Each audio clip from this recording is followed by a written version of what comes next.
radio play for this week is entitled Mamies' Place. It is a dramatization based on a story which will be found in the fascinating pages of next Sunday's issue of the American Weekly, that educational and entertaining magazine distributed with every Hearst Sunday newspaper from coast to coast.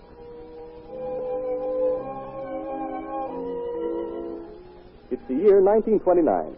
Money is being made overnight and spent the same way.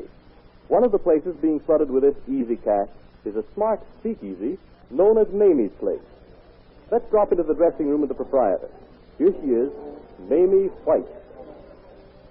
How's that, Rosebud? Miss Mamie, you sure do look super mellow gorgeous in that dress. You think so? Think so? Honey, I know so. Oh, I kind of like it myself. It's nice and low. The sales girl had a Tony name for it. Oh, yes, she said it was Dick Clark. Yes, ma'am. I wouldn't be a bit surprised. I wish Marlene could see her mother in this. You can't, Miss Mamie. I'm going to the station for to fetch her to your apartment. I can bring her right here on the way. Oh, no, you don't. Marlene ain't going to see her mother working in a hot spot like this. You hear me, Rosebud? Yes, ma'am, Miss Mamie. I made up my mind when Marlene was a baby she was never going to go through life the way her mother has. And keeping her at the Tony Affinity School in the country. Yes, Miss Mamie. And now that school day is finished. Yes, sir, Rosebud. My little Marlene's coming home for good tonight. I wish I could be there when that old train pulls in. I need my feather fan, Rosebud. Yeah, you is, Miss Mamie. If Miss Marlene could see you now. You think I'll get by without shoving, huh? Yes, ma'am. Say, Rosebud, you don't think this outfit's too décolleté? I don't want to give them too much for their money. Miss Mamie, honey, you are gorgeous. Oh, yeah? Well, we'll know in about a minute when I get out there on the floor. Okay, Rosebud, I'm ready for my entrance. Get that door open. Yes, ma'am. All this folks? Save some of that for the performers. Your cover charges falling in the cash register is applause enough for me. Now, you folks didn't come down to Mamie's place just to see an old war horse like me dressed up in 60 yards of red plush. So I'm going to give you what you come for. Myself, I feel sort of sentimental tonight. So I'm going to open the show with something kind of flavor. Folks, let's give Cowboy Cal a great big hand. Hit it, Cowboy! Skip to my partner dear, skip to my partner dear, skip to my partner dear, skip to my darling. If you can't get a red bird, blue bird, blue, if you can't get a red bird, blue bird, blue, if you can't get a red bird, blue bird, blue, skip to my darling.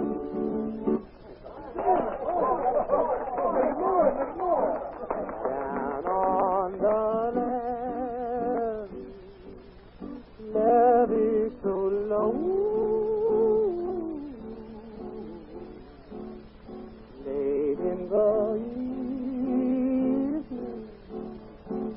That rain blows,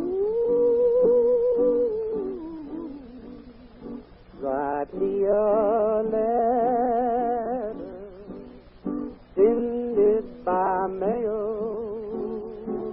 Lord, send it in Harold, Birmingham, careless love, oh careless love, careless love, oh careless love, see what love has done to me.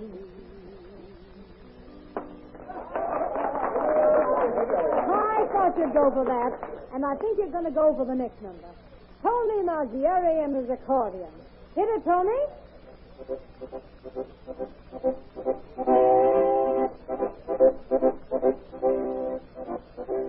Well, Rosebud, tonight I got to dig a little information out of an old money bag from Wall Street for a friend of mine. You see that white-haired blue blood sitting at that table? Yeah. You're looking where my fan's pointing, Rosebud. You're looking at the smartest speculator in the stock market, H. Morgan Vanderpyle. He ain't got nothing on you, Miss Mamie. You're telling me.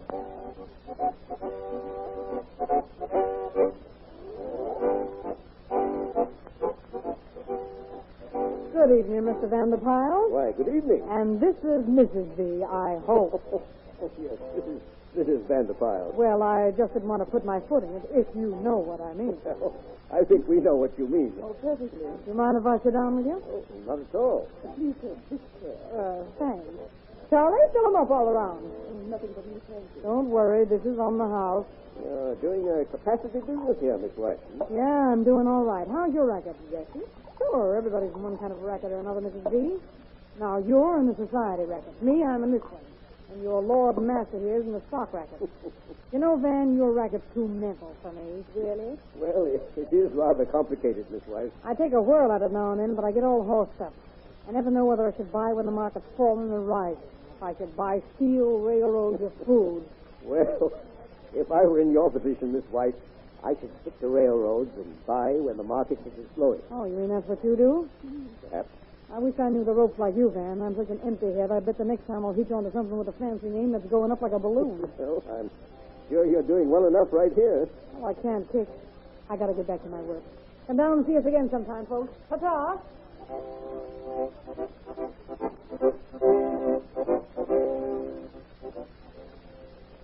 Say, it's almost time for the train, isn't it, Rosebud? Yes, Miss Nina. I'll just get my hat and coat. Give my baby girl a great big hug for me. And take her right to the apartment and see if she gets to bed for her beauty sleep. Yes, Miss Nina. I'll see her tomorrow when I get up.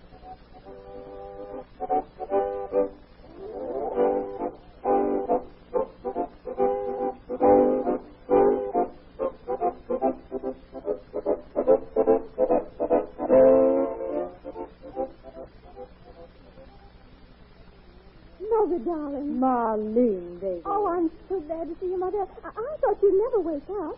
Seeing you makes me think I ain't woke up. Oh. Gee, baby, you're a sight for sore eyes. My baby's home for good, huh? I'm home for good, Mother, but I'm no longer a baby. I'm grown up. Sure you have. A wonderful, fine young lady. I suppose all the boys raise their hats and call you Miss Manners now instead of just Marlene, huh? Or refer to me as that Manners kid. I'd like to hear one of them say that in front of me. And what would you do about it, Mrs. Manners? Mrs. Manners? Gee, honey, sounds funny to hear anybody call me that. Oh, that's right. You have a professional name. Oh, what do they call you, Mother? Never you mind, honey. That part of my life hasn't anything to do with yours. Oh, poor Mummy. You haven't had the fun I'm having, have you? No, but I'm going to from now on. We're going to share everything together.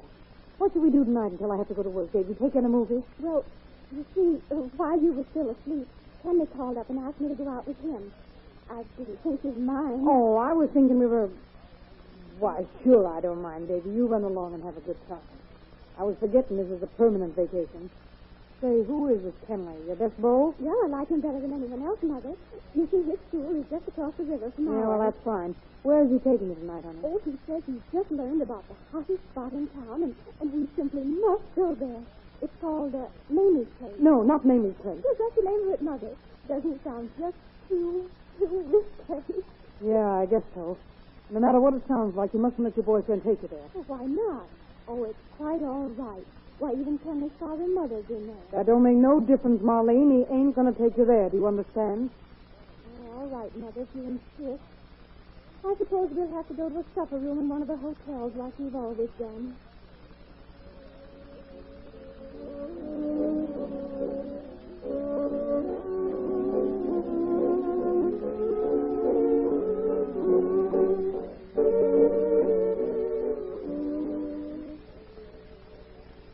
True, Marlene.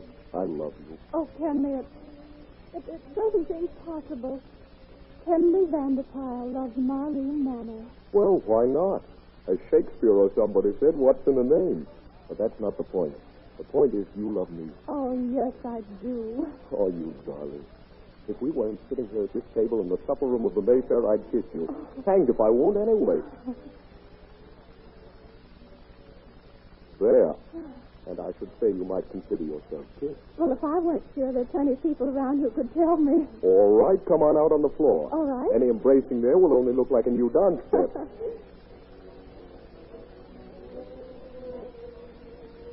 When will you marry me, sweetheart? Well, I haven't had time to think about that. You have to meet my mother first. You know, she must be pretty straight-laced, not letting you go to Mamie White. Oh, Mother's usually broad-minded. I don't know why she was so insistent about that. Oh, but you'll like her when you meet her. I'm sure of it. And I want you to meet my folks as soon as possible. I tell you what, suppose you and your mother come over for tea tomorrow. Mother and I will be there.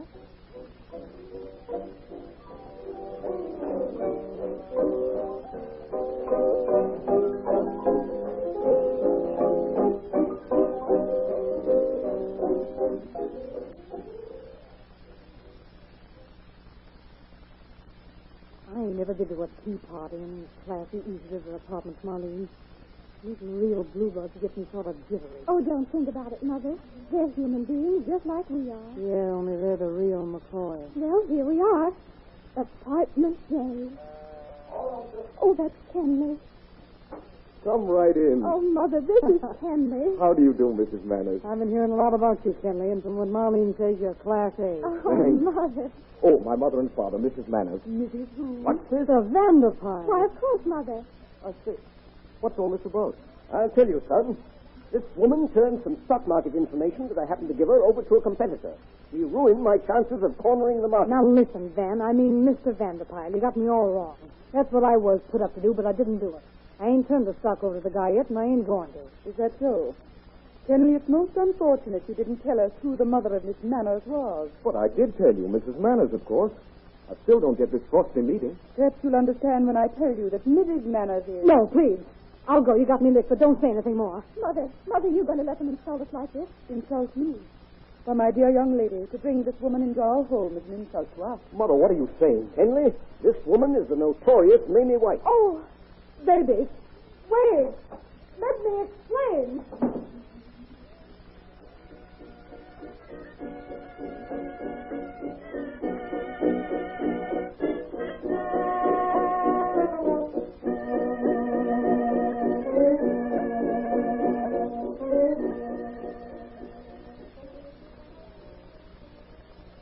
You gotta hurry, Miss Mamie. It's time for the supper show. Oh, I can't do it, Rosebud. I ain't got the heart to stand out there and wisecrack tonight. My baby won't speak to me. She locked herself in the room. I had to tear myself away from the door and come down here tonight. You sent that letter off special delivery for me. Yes, Miss Mamie, honey. Now, here you're saying. My, you sure do look super mellow gorgeous tonight. Okay, Rosebud, open that door.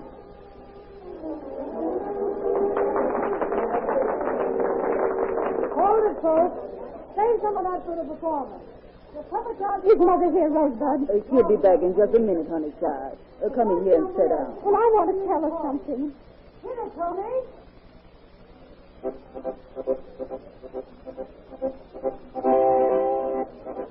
Here she comes now, honey. Marlene, baby. Oh, Mommy. Mommy, I came to ask you to forgive me. I don't care about anybody but you. Baby. Baby, Who is it? It's me, Mrs. Manners. I mean, Miss White. Why, Marlene, darling. oh, Kenley. Miss White, Dad sent me here to apologize and to say he was hasty in accusing you this afternoon. He's got your letter with the stock which you bought on his tip. He'll apologize himself when you both come to dinner tomorrow night. Dinner? At your house? Sure thing. My mother cried like a fool when she read how you struggled to take care of Marlene. Oh, Kenley. Everything's all right now, darling. From now on, that's my job. And that's my cue to get out of here and leave you two alone. Folks, I'm feeling sort of sentimental tonight, so I'm going to open the show with something kind of plaintive. Give Cowboy Cal a great big hand. Hit it, Cowboy. Down on the levee so low.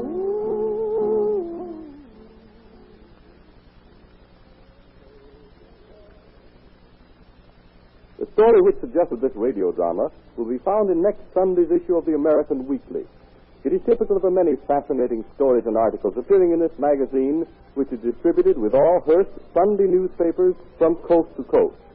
This is Wentworth announcing, and turning the microphone over to your own announcer, who will give you further details about next Sunday's American Weekly.